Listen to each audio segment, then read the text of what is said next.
दोस्तों 11 मार्च 2011 को जापान में आने वाले समुद्री तूफानों और ज़लज़लों की वजह से इसकी मईशत तकरीबन तबाह होकर रह गई थी और लाखों लोगों की इस कुदरती आफत में जान भी चली गई। एक मारूफ टीवी रिपोर्ट के मुताबिक ये वो वक्त था जब जापान अमेरिकी डॉलर को इंटरनेशनल करेंसी से हटाकर एक नई करेंसी सामने लाना चाहता था, जिस मकसद के लिए जापान के सदर ने चीन के अहम तरीन दौरे भी किए। लिहाजा आप ये कह सकते हैं कि एशिया के ममालिक अमेरिकी करेंसी डॉलर के खिलाफ इकट्ठे हो रहे थे, जिसकी बदौलत अमेरिका की मईशत तबाह होकर रह जाती। यानी अमेरिकी मईशत को तबाह करने का सिर्फ एक ही तरीका था कि इसकी करेंसी डॉलर को इंटरनेशनल करेंसी से हटा दिया जाए, और इस काम में जापान बढ़ चढ़कर काविशों में मसरूफ़ था।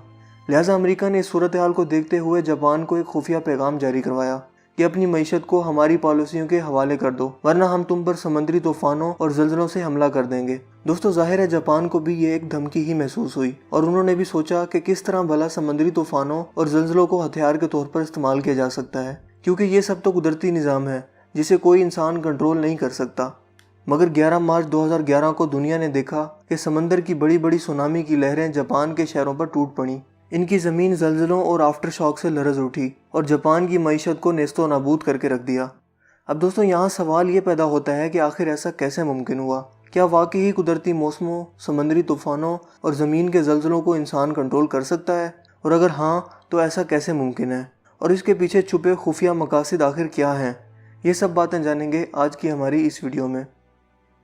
दोस्तों अमेरिकी रियासत अलास्का से 200 मील के फासले पर ककाना नामी जगह पर दुनिया का सबसे बड़ा रेडियो ब्रॉडकास्टिंग सिस्टम बनाया गया है, जो कि दुनिया का सबसे पुरस्कार रेडियो ब्रॉडकास्टिंग सिस्टम है, जिसे प्रोग्राम नशर करने के लिए नहीं बल्कि 1993 में रब करीम के पैदा करदा कुदरती मौसमों पर कंट्रोल हासिल करने के लिए बनाया गया है।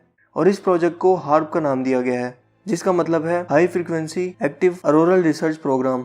ये project US air force, US navy, the university of Alaska और defence advance research programme agency यानी डार्पा ने फंड किया है। जहां ये प्रोजेक्ट मौजूद है वो जगह पहले यूएस एयरफोर्स की थी, और अब यहाँ 180 बड़े बड़े एंटीनास मौजूद हैं जो कि 72 फुट ऊंचे हैं, और उन्हें आपस में ऐसे जोड़ दिया गया है कि ये एक बड़े एंटीने का काम सर अंजाम देते हैं और फिजा में टन के हिसाब से एनर्जी EFL वेव्स की सूरत में भेजते हैं।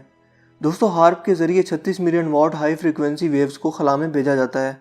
ये एनर्जी इतनी ज़्यादा है जितनी 72,000 रेडियो स्टेशंस की टोटल एनर्जी हो सकती है अगर वो मिलकर एक साथ काम करें। यानी कि 36 लाख वॉट एनर्जी फिजा में एक साथ हार्प प्रोजेक्ट की मदद से भेजी जाती है, जिसका टारगेट फिजा में मौजूद एक खास जगह यानी आयोनोस्फेयर होती है। अमेरिकन मिलिट्री के मुताबिक हार्प को आयोनोस्फेयर के बिहेवियर और इससे क्या क्या हो सकता है को स्टडी करने के लिए बनाया गया है। मगर दर हकीकत हार्प फिजा में इतनी ज़्यादा एनर्जी भेजकर इसे गर्म करता जा रहा है, जो कि मौसम में तब्दीली का बायस बन रहा है। दोस्तों दर हकीकत इस प्रोजेक्ट को कुदरती मौसमों को कंट्रोल करने के लिए बनाया गया है, ताकि इंसान खुदा ताला के बनाए हुए कुदरती निज़ाम पर कंट्रोल हासिल करके इसे अपने मकासद के लिए बतौर हथियार इस्तेमाल कर सके। जहाँ चाहे बारिशें बरसा सके और जहाँ चाहे तूफान और ज़लज़लों की बारिश कर दे, हत्ता के पत्थरों की भी बारिश कर दे। जहाँ चाहे दर्जा हरारत आग की हद तक बढ़ा दे और जहाँ चाहे दर्जा हरारत को मुंजमद हद तक जमा दे। दोस्तों इसको बनाने के पीछे आखिर क्या छुपे अज़ाइम हो सकते हैं?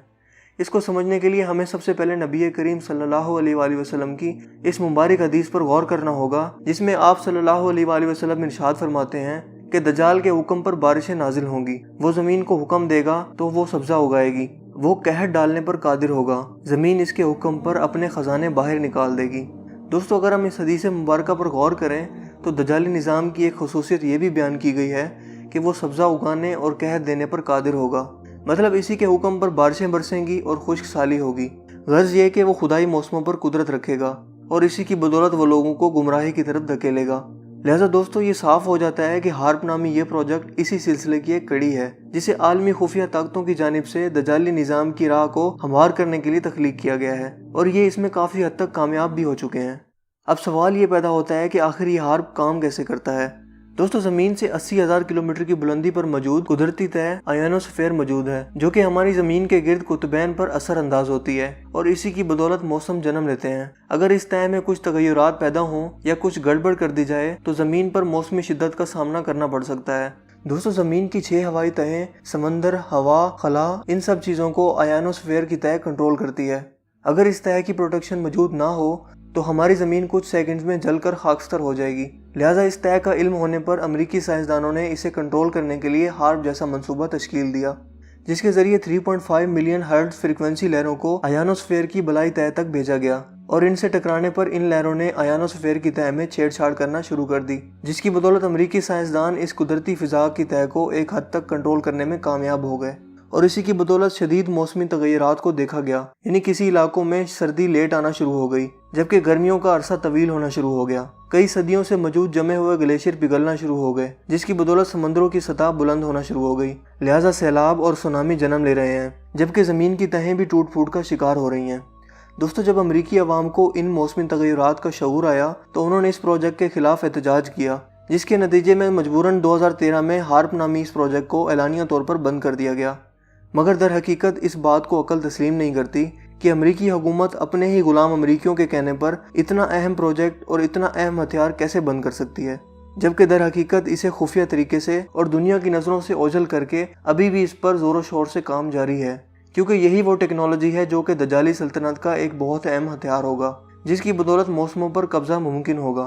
दोस्तों, रब करीम ने हम इंसानों की हिफाजत के लिए ज़मीन के गिर्द एक और तह, जिसे वैन एलन रेडिएशन बेल्ट कहते हैं, भी बनाई है, जिसका मकसद ज़मीन पर गिरने वाले करंट और ख़तरनाक लहरों को जज़्ब करना है और ज़ेरे ज़मीन प्लेटों को तोड़ फोड़ से बचाना भी है।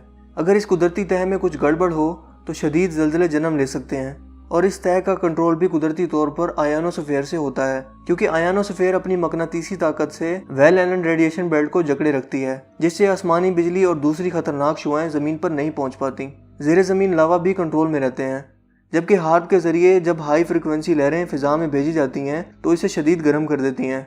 लिहाजा वैन एलन रेडिएशन बेल्ट की गिरफ्त आयनोस्फीयर की तह पर कम हो जाती है और इसके बाद मुतलका तह में सिग्नल भेजकर इसमें तगय्युर पैदा किया जा सकता है, जो कि मौसमी बदलाव और ज़लज़लों का बायस बनता है।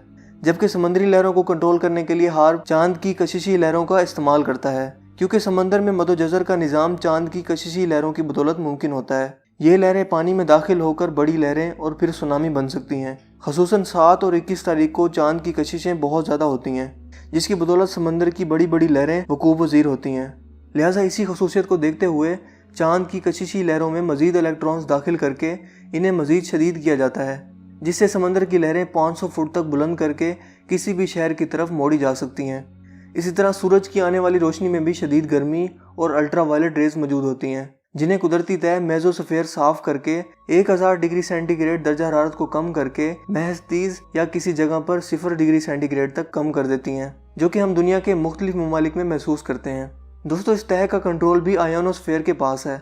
लिहाजा हार्प के जरिए आयनोस्फीयर को खिसकाकर मेसोस्फीयर में तगय्युरात लाए जाते हैं, जिनकी बदौलत शदीद तरीन गर्मी और झुलसा देने वाली खुश्कसाली लाई जा सकती है। इसी तरह एक और कुदरती फ़िज़ाई तह बारिशों और हवाओं के निज़ाम को कंट्रोल करती है, जिसे ट्रोपोस्फीयर कहा जाता है, और इससे भी आयनोस्फीयर की मदद से तगय्युरात दिलवाए जाते हैं, जिससे तूफ़ानी बारिशें जन्म लेती हैं। दोस्तों, इन सब बातों से यकीनन आपको आयनोस्फीयर नामी कुदरती फ़िज़ाई तह की अहमियत का अंदाज़ा हो गया होगा कि ये खुदा ताला की बनाई हुई कुदरती नेमत से कम नहीं है, क्योंकि इसी की बदौलत खला में मौजूद चट्टान और पत्थर ज़मीन की तरफ नहीं आ सकते और ये इन्हें करीब आने पर जला देती है। इसके अलावा ये तह हमारी आवाज़ के लेवल को भी बढ़ाती है। अगर ये ना हो तो आपकी आवाज़ इतनी कम हो जाए कि खुद आप भी अपनी आवाज़ को ना सुन पाएँ। इसके अलावा सैटेलाइट भी इसी तह में काम करते हैं। दोस्तों, अब आप खुद अंदाज़ा लगाइए कि ये जिस निज़ाम की तैयारी की जा रही है, क्या ये दजाली निज़ाम की तैयारी नहीं है? रसूल करीम सल्लल्लाहु अलैहि वसल्लम ने एक और हदीस में फरमाया था कि लोगों, जब तुम दजाल की आमद की खबर सुनो तो कोशिश करना कि तुम्हारा और इसका सामना ना हो।